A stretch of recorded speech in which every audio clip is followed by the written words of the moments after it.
Hey, this is Pearl Hung, the founder of Elites Empire.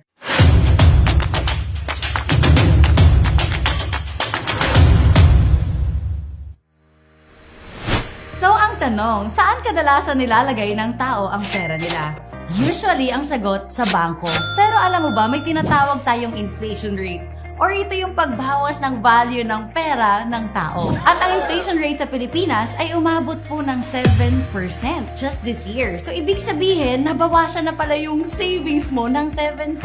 Pero may tinatawag tayong interest rate. So, magkano nga ba ang interest sa bangko? Alam mo ba? Here's the graph. Kung ikaw ay may savings na 5 million pesos, ang tinubo niya or ang interest rate niya, alam mo ba, ay 1% lang. Tumubo yung pera mo ng 1%, pero nabawasan siya ng 7%. So, ibig sabihin, kung ikaw ay nag-ipon ng 5 milyon, nabawasan ka ng 6%. Lugi o lugi? You are losing your money by just saving it in the bank. Is savings good or bad? Ikaw na nagsabi, yes. Kaya, don't let your savings be just savings. Question, marami bang natutunan? Yes. Meron tayong tinatawag na 4 na klase kung paano kumikita ng pera ang tao. E, S, B, and I. E for employment, S for self-employed, B for business, and I for investment. E, ibig sabihin po nito, employed, ito po yung may 15-30. Sila po ay sumusweldo and usually they work for someone else. S for self-employed, ito po yung mga nagne-negosyo at sila rin nagbabantay sa sarili nilang negosyo. For example, may-ari ng bigasan. Ito rin yung mga nasa palengke nagbabantay, may-ari ng karinderya na sila namuhunan pero sila rin nagbabantay. Ang tawag po sa kanila ay self-employed. B for business. Ibig sabihin po nito, ito yung mga nagne-negosyo na yung may-ari hindi na nakikita physically sa store nila. One example is si Mr. Tony Tan Cakchong. Siya po may-ari ng Jollibee, siya may-ari ng Greenwich, Burger King, Mang Inasal, and many more. Question, yung may-ari ba ang nagbukas sa'yo ng pintuan at nagsabing, "Welcome to Jollibee, ma'am. Welcome to Jollibee, sir." O, tas naki-CR ka lang. Paglabas mo, come back again. Siya ba yung nagganon sa'yo? Hindi na. Pero question, kumita ba siya? Yes. Diba? So, ang ibig sabihin, yun pala ang real business as per Robert Kiyosaki. Now, may tinatawag tayong I or investment. Ito yung naglalagay ka na lang ng pera at tumutubo na lang siya. Alam niyo ba that 95% of the people, they choose employment and self-employment. Only 5% lang ang pumipili ng business and investment. At alam niyo ba, pag lahat daw ng pera sa mundo ay pinagsama-sama mo, only 5% of that money ay pinaghahatian ng 95% of the population. And the rest, 95% ng money, ang nag-e-enjoy po is the 5% of the population. Ibig sabihin, kakaunti pinaghahatian ng marami. At yung marami, ine-enjoy ng kaunti. Question, saan mo gusto makihati? Sa 95% or sa 5%? Of course, gusto mong makihati sa 95% ng kayamanan. But ang tanong, Pearl Hung, ang sinabi sa akin ng mga magulang ko, anak, mag-aral ka na mabuti para pag-graduate mo makahanap ka na magandang, trabaho. Bakit ganon? You know what? Kasi nung unang panahon, talagang uso po ang magtrabaho. Yun po yung tinatawag nating industrial age. Dati, isa lang ang may trabaho sa pamilya, pwede na. Tatay lang at yung nanay nasa bahay. Naglilinis, nagwawalis, pero well off na sila. Pero sa panahon ngayon, pansin mo, 2 na ang may trabaho sa pamilya, kulang pa rin. The economy is changing and upgrading. Dapat ang mindset o ang kaalaman din natin ay nag-a-upgrade. Kung papansinin nyo, ito naman, sa Pilipinas, sino ang pinakamayayaman? Henry C., Lucio Tan, Gokong Wei. Ano sila? Mga Chinese. Kung papansinin nyo, liit mata pero laki kita. Ang mga Pinoy, laki mata pero wala kita. Yan po yung nangyayari sa kanila. Bakit? Yun po ang nagiging reality dahil ang mga Chinese, paano pinapalaki? Anong sinasabi? Ikaw, anak, ikaw habang bata pa, ikaw bantay ating negosyo. Paglaki mo, ikaw may-ari ating negosyo. Diba? O yung isa, gumraduate para maghanap ng trabaho at yung isa, para magnegosyo. Question, sino more likely ang magsasucceed? Of course, yung nagne-negosyo. And I'm talking to you dahil Pinoy ka, Pinoy rin ako, at At ang mayayaman sa Pilipinas, sadly, ang nagnenegosyo ay hindi mga Pinoy. It's time for you, it's time for us para maging utak negosyante na tayo. Eto pa, bakit ang mayayaman lalong yumayaman at ang mahihirap lalong humihirap? It's because magkaiba pala sila ng diskarte. May isa tayong tinatawag na law of singleness. Ibig sabihin po nito, and one example are the employed. You have to work every day for you to earn. If you don't work, you won't have income. Sila po yung mag-isa, required everyday pumasok, no work, no pay. Paano po pag magkasakit sila? Eh di wala ring kita. What if ma-endo na yung contract nila after ng lahat ng pinaghirapan nila? Wala rin pong kita. And the stability, not sure din po. Another example of law of singleness ay tinatawag po natin na self-employed. Ito po yung mga lawyers, doctors, or high-paying jobs. Kung papansinin nyo, malaki man ang sweldo nila, pero at the end of the day, kapag si Doc ay nagkasakit at hindi po nakapag-practice, kapag wala po siya naipundar na clinics, no work, no pay. Kapag ang isang abogado ay walang kaso, no work, no pay. And one example dito ay mga small business owners. Ganon din, they have to work every day for them to earn. If they don't work, they won't have income. Now, this is the secret of the rich. Ito yung sikreto nila kung bakit sila yumayaman. Ang tawag ay law of leverage. No work, pero with pay.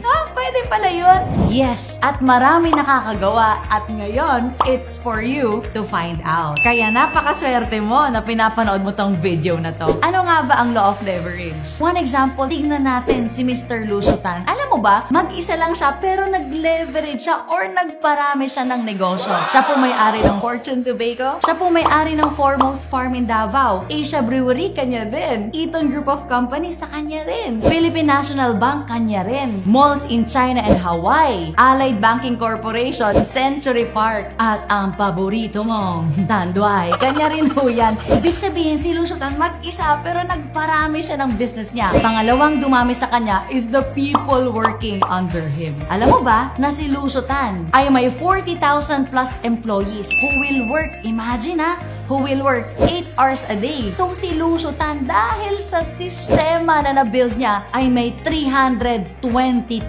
hours a day.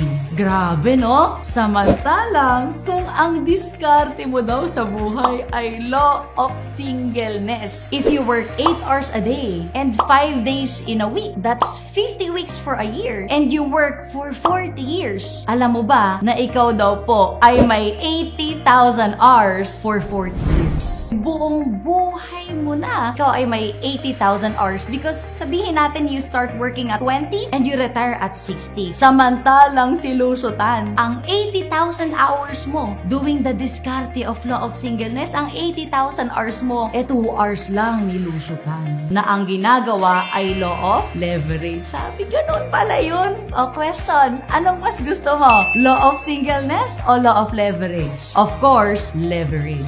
So, see the difference? It's not just about the money. It's about the time na sana pinapahinga mo na pero tinatrabaho mo pa. Yun po yung tinatawag nating working smart and working hard. So, anong mas gusto mo? Working smart o working hard? Of course, it's working smart. So, pag-usapan naman natin ang kinikita ni Lucio Tan. Sabihin natin that Lucio Tan is just earning 10 pesos per hour. Since si Lucio Tan ay may 320,000 hours a day, alam mo ba ang isang oras niya ay 3.2 million. So, in 3 days, meron siyang 9.6 million. At sabihin natin si ate, ayaw pa rin mag-leverage. Gusto niya law of singleness lang at mag-work siya for 40 years. So, that's 80,000 hours. Sabihin natin na may naiipon siyang 120 per hour. Alam mo ba, that's also 9.6 million pero in 40 years. So, it's not just about the money, but the time. Na sana, pinapahinga mo na, kaya lang, tinatrabaho mo pa rin. This is working smart versus working hard. Alam ko ngayon, since alam mo na yung law of leverage, magle-leverage ka na talaga. And now, this one, may tinatawag naman tayong financial statement of the poor and financial statement of the rich. Alam nyo ba, may tinatawag tayong 4 yan eh. Income, expense, asset, and liability. Ang mga tao daw na nasa financial statement of the poor poor, they focus on having a big income but not building assets. Ano ibig sabihin ng asset? Assets are your money-making machine.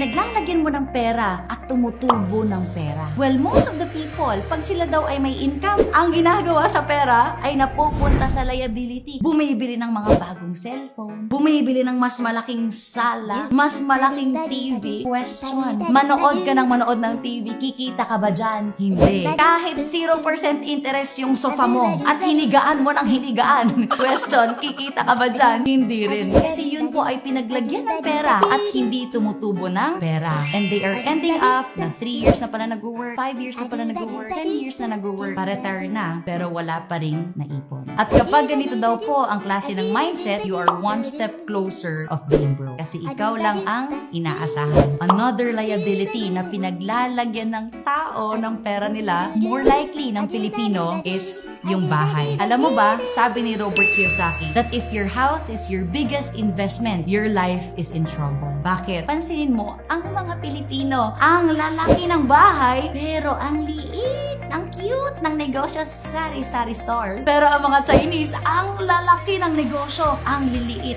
ng bahay. Why? Alam nila na negosyo talaga at asset talaga ang pinaglalagyan ng pera. And sadly, there's a lot of OFWs na na-meet ko na pag-uwi ng Pilipinas, walang naipundar at kailangan umasa sa anak dahil ang kanilang pera na naipundar napunta lahat sa bahay. Kaya this is a blessing na nalaman mo tong video na to. And as for Robert Kiyosaki, ang mga tao daw po mostly ay natatrap sa rat race cycle. Ito po ang cycle na nangyayari. So from work, merong income. After ng income, syempre may mga expenses. No? After expenses, pag medyo may natira na uuwi sa lifestyle. So after lifestyle, no savings. After ng no savings, what if magkaroon na emergency? Nauuwi po sa utang. At para mabayaran yung utang, kailangan ulit mag-work, sweldo, gastos, utang, work, sweldo, gastos, utang. Before they know it, 10 years na pala nag-work, 20 years na pala nag-work, na hindi na lang nila namamalayan na na-trap na pala sila sa cycle. At alam mo ba, ito po yung gusto kong ipabaon sa'yo, that loans can be a privilege or a trap. At ito ay magiging privilege if you know na ilalagay siya sa asset. And it's a trap kapag ilalagay lang siya sa liabilities. Congratulations! Kasi alam mo na ngayon at matalino ka na sa finances mo. Now we go to the financial statement of the rich. Or paano ba yung mayaman ang mga tao? Ano ang roadmap nila? Sila po, they focus on building assets, not just on having a big income. Yun din po yung nangyayari. Pag may extra silang pera, nilalagay po sa asset. Or tinatawag nating money-making machine. Tignan mo ha, pag nilagay mo sa asset ang iyong pera at nag-generate ng income, question, ilan na ang magiging source of income mo? Eh di dalawa na. Pag mas malaki na yung income mo, ilagay mo ulit sa asset, magiging 3 na yung source of income mo hanggang maging 4 na, maging 5, hanggang marami na. And time will come na mas malaki na ang kinikita ng asset mo than of your expense. At sabi nila, pag maliit at kumot, matutong mamalok. Pero para sa akin, bakit hindi ka na lang magsipag para makabili ka ng mas malaking kumot na kasyang-kasya ka, pati pamilya mo? So, imbis na ang pinapaliit ay yung expenses, ang pinapalaki mo dapat ay yung pumapasok na income. So, ganyan po mag-isip ang mga taong nasa financial statement of the rich. Invest on money-generating leverage asset. Now, ang tanong, what if may ipon ako? Pearl Hung, anong gagawin ko? O ito, kung ikaw ay magta-traditional business at may ipon ka, sabihin natin 20,000, ang pwede mong itayo ay barbecuehan. Kung ikaw naman ay may 50,000, pwede ka magtayo sari-sari store. Kung ikaw naman ay may 100,000, pwede ka magtayo ng small franchise. 300,000, siguro mga internet shop. 500,000, water refilling station. Pero kung ikaw ay may 50 million pesos, pwede ka pong magtayo ng Jollibee. Pero ang question ko, again, where is the leverage business here? Sa lahat ng choices, it is Jollibee. Ang question ko sa'yo ngayon, may 50 million ka ba? At kung ikaw ay wala masyadong malaking puhunan, and our community is Elite's Empire,